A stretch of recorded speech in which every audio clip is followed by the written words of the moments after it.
Number one is what? Number one, he shuts down the whole world with the press of a button. And number two, he subjects the world to the same stricter rules, protocols, and narrative. Number three, he declares war on individuality, individual choice, individual rights, individual freedoms. And then number four, what does he do? He does all these things by force. And then number five, you may say, but what if those measures are the way to go, and that is what they told us? Oh my goodness. The Son of Perdition. Do you know who he is? Let me read John chapter 8 verse 44. This is his nature. Ye are of your father the devil, and the lust of your father ye will do. He was a murderer from the beginning, and abode not in the truth, because there is no truth in him. Ladies and gentlemen, when he speaketh a lie, he speaketh of his own, for he is a liar and the father of it. You may say, but those measures were meant to save humanity. That is what we were told. But if you know that he is at work, then forget about any good thing from him. He has never thought of anything good.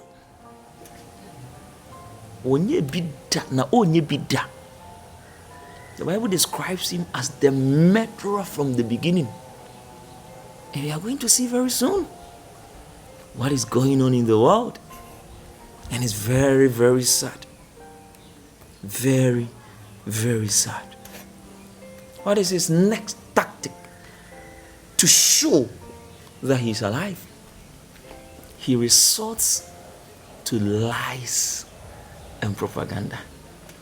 Every single narrative, every single protocol, every single rule that was put out there, it was like at the same time, every single media outlet was saying the same thing. And why wouldn't you believe? You will. BBC, CNN, GTV, TV3, Fox News. Every single media outlet, every single political leader, every single health expert is saying the same thing. Why would you doubt? You can only doubt if you know how he operates.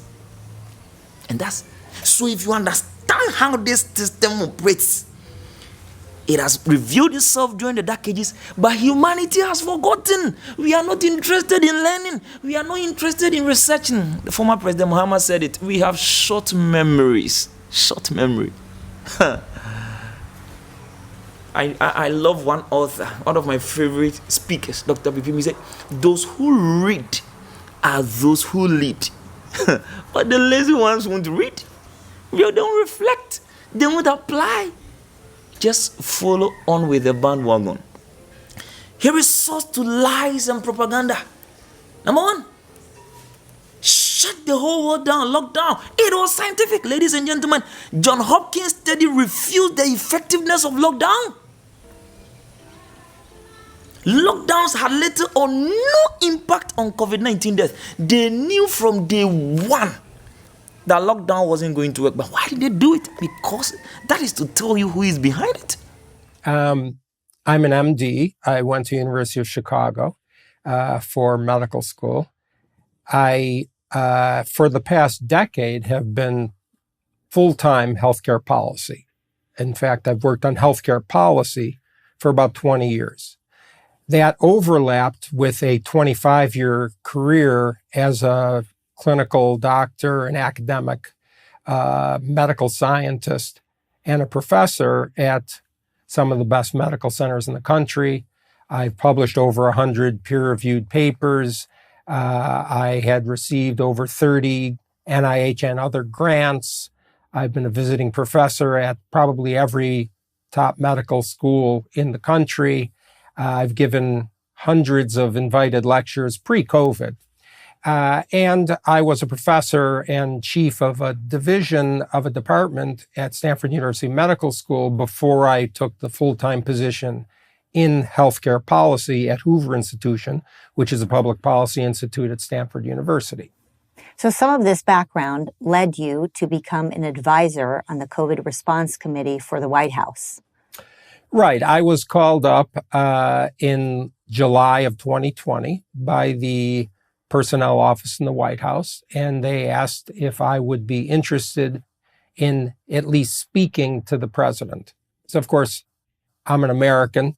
It's my field, healthcare policy. The policies that were being done were completely wrong. It was obvious from the earliest days to anyone who knew anything about infectious disease and clinical or really medical science at all that these were very harmful. It was contrary to known pandemic management. So in July of 2020, I, of course, said yes. And I went to Washington and talked to everybody who people have heard of, the vice president, the president, Mark Meadows, Jared Kushner.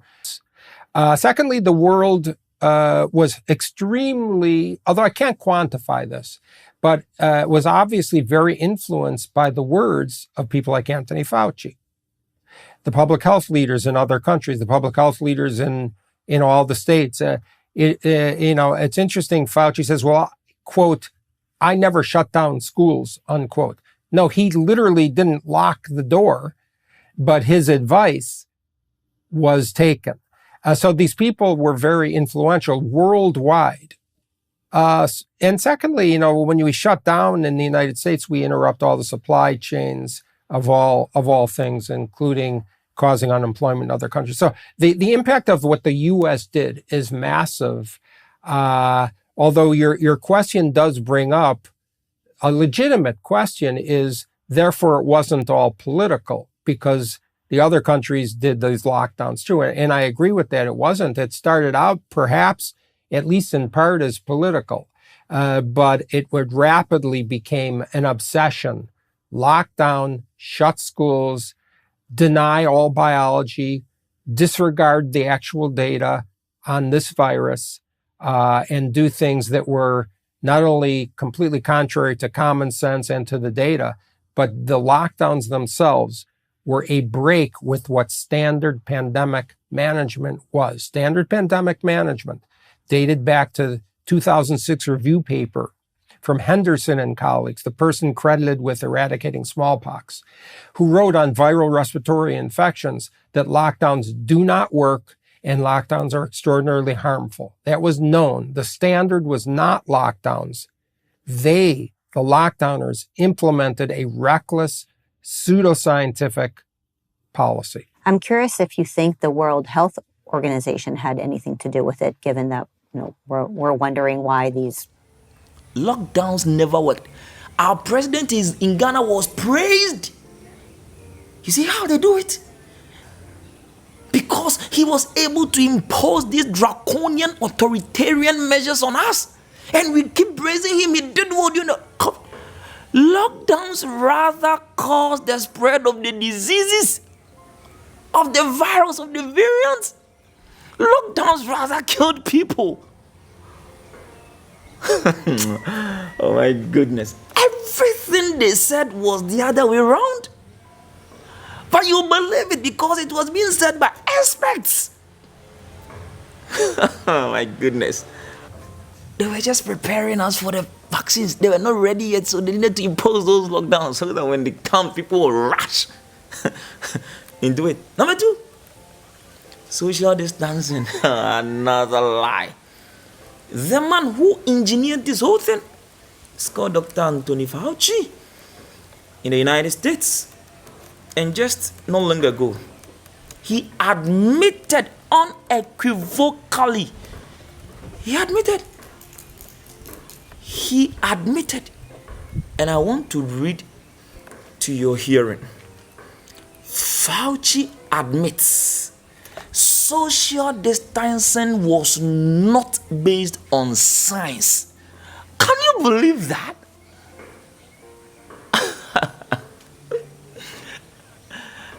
We had to distance in churches.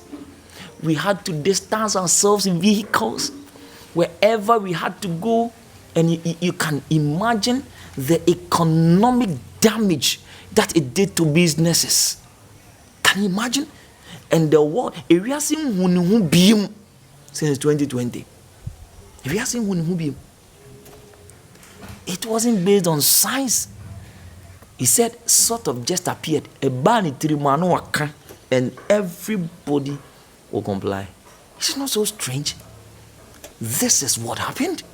I am not saying it. It is there. You can see. So point number 5. He resorts to what? Lies and propaganda. And he used the media. They used the media so well. Lockdowns, not scientific. Because you see, it is a novel. Oh my goodness, they imposed fear and panic.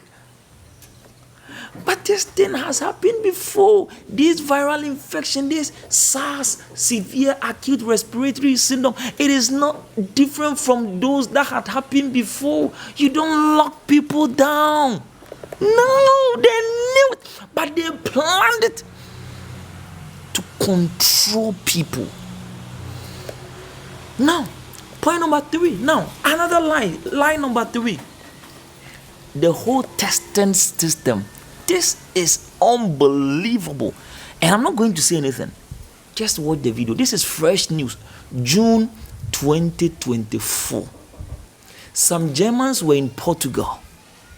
They were quarantined after they were tested that they were positive of COVID. And that they were quarantined for about 14 days.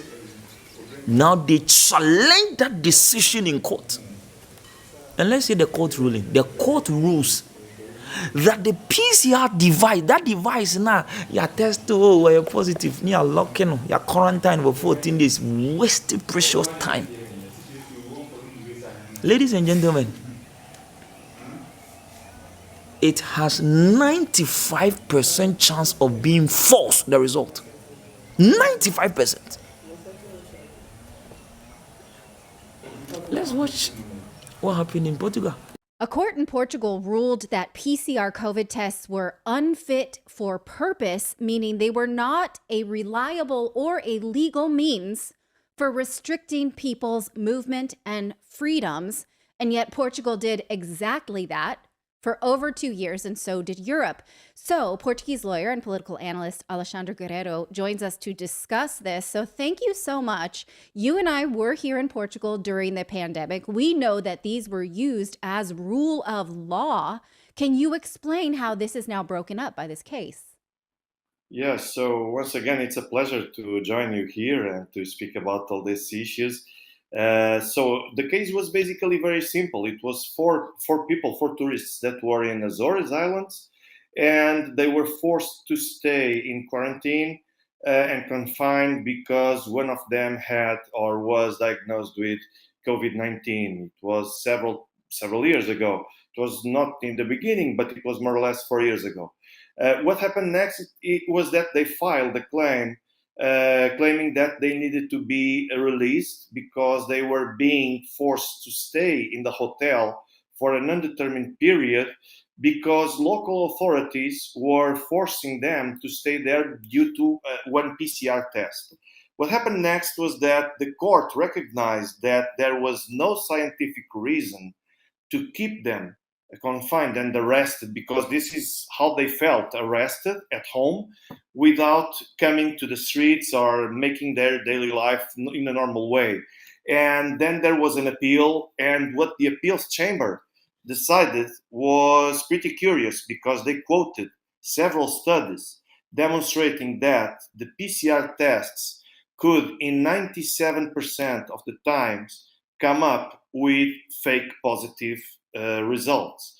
And thanks to this, many people were forced to stay at home. Otherwise, they were committing crimes during COVID time, during the pandemic. So this is wild because this is not an isolated case. We had hundreds, not to say thousands, of people in Portugal and everywhere, millions of people everywhere that were forced to stay at home just due to the PCR tests that declared that they had COVID. And now the question is, why were all those people forced to stay at home and to respond for committing crimes when actually there's not enough scientific evidence that can demonstrate that these PCR tests were enough to demonstrate that they were able to pass and to transmit the virus to other people close to them. Now, this is outrageous, and the judges further ruled that only a doctor can diagnose somebody with something like this, which stands to reason. But it feels to me that the entire culture in Portugal just laid down and said, this is the way it is. We're gonna do this. We're gonna follow the rules. And it's interesting that it was a German tourist who said, no, these are my freedoms. I'm going to contest this because, as you said when we spoke about this is fresh news. The test that led to the restriction of people's rights and liberties. The test itself, the machine, the device is fraudulent. The court ruled that it was not fit for purpose. That was the court ruling. Fresh revelation. You see, the media outlets, they won't tell you. Oh my goodness. They won't tell you. Oh, they will never report it. And then number 4, mask mandates. Another lie. The microscopic nature of the virus can penetrate any mask, be it surgical or whatever, and identify. A court in US ruled, Florida court, it doesn't work, yet they forced people to take it. Whereas you could inhale fresh air and be refreshed. Let's watch that court, that report also. The UN. Can you give me some clarity about masks? This is something very personal to me, given that I have 3 kids under the age of 11, and they grew up in an environment where when we had to fly, we would have to mask our 2 and 3-year-olds. Yes, masks, no masks. Is it absolute BS? Why did they force us to mask our kids and ourselves? Okay, I'm a very direct person, and the bottom line, masks don't work. What do I mean masks don't work? Masks do not protect the person wearing them, nor do they prevent the spread of a viral respiratory infection. And I'm not talking about a scarf on your face. I'm talking about surgical masks. Do not work. It's proven they do not work. It was known they do not work in spring of 2020. The data published on the website of the CDC published a review of all randomized clinical trials on masks for influenza virus in May 2020. Now, why was that relevant, by the way? Influenza virus is about the same size, roughly, as the SARS-2 virus. And that size is smaller than the pore size in a surgical mask. So, of course, anybody with a brain would say, oh, wow, the virus is so small it goes through the surgical mask. Probably doesn't work. But if you look at the actual data published by the CDC and all the reviews in May of 2020, surgical masks do not prevent the spread and do not protect the wearer. And that is true. That was proven time and time again, not just by looking at the data in all the states, in the cities, in the world, also by looking at the studies that were published and eventually did get published, Annals of Internal Medicine, the so-called Denmark study, where they showed that there was no significant decrease in infections of SARS, proven, by the way, by blood tests, not just of SARS-2 virus, but of, I think, 11 other viruses in the study, because, of course, it doesn't work. And then on and on, there were studies shown about masks until finally the Cochrane Review, which was published in 2023, which isn't a new study. It's a review of all the studies, literally all of the studies on masks. And their conclusions were twofold. Masks do not work, surgical masks, number 1. And if I may quote the senior author of the study, Tom Jefferson of University of Oxford, quote, masks do not work, period. That was his statement. And the second part of their conclusion was not only surgical masks don't work, but N95 masks do not work. That's the review of the data, of all the good data. And then the almighty vaccination. The almighty vaccination. What happened? What happened to that one too? The first lie. What was the first lie? What were you told? Let's watch it. When people are vaccinated, they can feel safe that they are not going to get infected. Dr. Fauci says he has COVID again for the second time in 2 weeks. I started to feel really poorly, much worse than in the first go around. If you've done the right thing and gotten vaccinated, you deserve the freedom to be safe from COVID-19. This morning, I learned I tested positive for COVID-19 as well. You're okay. You're not going to get COVID if you have these vaccinations. Hey folks, guess you heard this morning I tested positive for COVID. Taking the vaccine, we can get herd immunity, then you'll just stop the exponential spread. Billionaire Microsoft founder Bill Gates has tested positive for COVID-19 despite being fully vaccinated and boosted against the disease. COVID is the villain here unless everyone is vaccinated. Well, like virtually everyone in Washington, Nancy Pelosi has taken innumerable shots at the coronavax because she's a good person, unlike you. And yet, and this is kind of a bewildering fact for those of us who believe in science, Pelosi announced today that she's tested positive for Rona anyway. How does that work? I'm fully vaccinated. It gives me some comfort.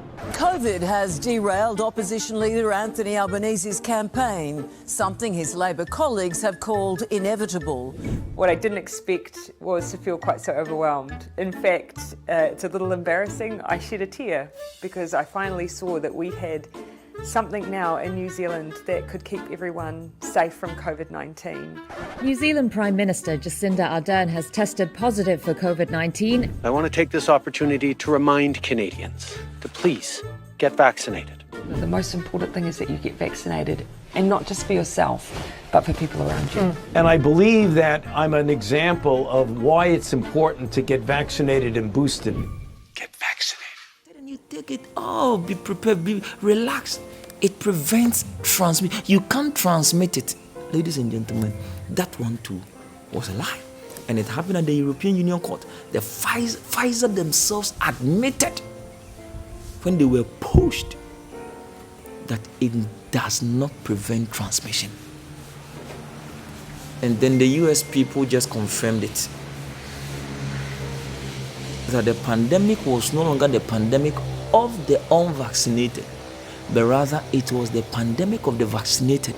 Rather, the report and the study and the data they were gathering shows that those who were easily spreading it, transmitting it, are rather the vaccinated. So it's only been a couple months, but you can still hear it in the back of your head, can't you? This is a pandemic of the unvaccinated. If you don't get the COVID vaccine, you're immoral. Then we found out the COVID vaccine doesn't actually prevent the transmission of COVID. Even Pfizer doesn't deny that. In fact, they knew that, and we know that they knew it because one of the company's executives just made a stunning admission about it. Not beating a dead horse here, it's kind of important. We've got details just ahead.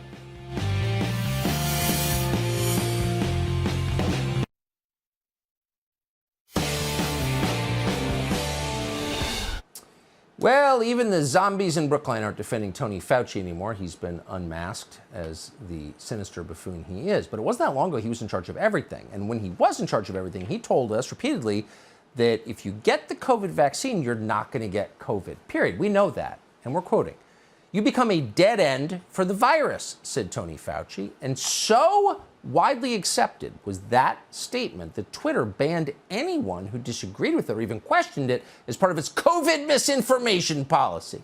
But it soon became clear that that itself was misinformation because, of course, you can get COVID and pass it on if you've had the shot. And in fact, that shouldn't be surprising because Pfizer, which made the vaccine, never even tested to see if it prevented the transmission of COVID. What? You'd think they would know that, since Tony Fauci and everyone in the U.S. government and everyone at your kid's school and everyone on television and Morning Joe and all the rest of them knew for a fact, but Pfizer didn't even know. And we know that because Pfizer executive Janine Small answered questions on Monday at the European Parliament, and here's how it went. Was the Pfizer COVID vaccine tested on stopping the transmission of the virus before it entered the market? If not, please say it clearly. If yes, are you willing to share the data with this committee? And I really want a straight answer, yes or no, and I'm looking forward to it. Thank you very much. Regarding the question around, did we know about stopping immunisation before it's entered the market? No. We had to really move at the speed of science to really understand what is taking place in the market. Oh, the speed of science! That's the speed at which you're moving too fast to do science, and you just sort of hope for the best and yell at anyone who disagrees with your preferred and hoped for outcome. The speed of science. Rob Rose is the man you just saw on tape. He's a Conservative member of the European Parliament. He's from the Netherlands, and we are grateful to have him on tonight. Rob, thanks so much for coming on. Did you know the answer to that question when you asked it, and were you shocked by what she said? Well, good evening, Tucker. It really was a special moment.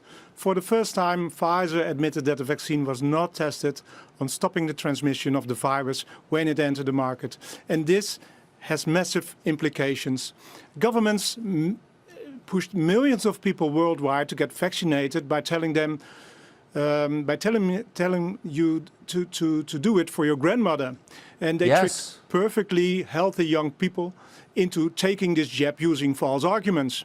And they used big words such as antisocial to sow an immense hatred against people who refuse to comply with the government's wishes. And even worse, many governments, including mine, actually introduced so-called COVID passports. These passports made access to parts of society conditional. Those who did not wish to get vaccinated lost that access, not being able to visit a restaurant or a gym, all in the name of public health. Our governments love to talk about institutional discrimination, but this was real institutional discrimination. Yes. In many countries, like the US and Italy, vaccine mandates were introduced for certain professions. Many people lost their job, their livelihood, their business, because they stood by their principles. Austria even had a lockdown for the unvaccinated because of this reason. The government literally imprisoned people within their own homes. All of this was based on the idea that vaccination helps prevent the spread of the virus. Otherwise, why should people out of society? But this has now proven to be a big lie. Even the president of for International Development Market of Pfizer now admits that there was no scientific basis to say vaccination would stop the transmission of the virus. So more vaccines, more transmission. Less vaccines, less transmission.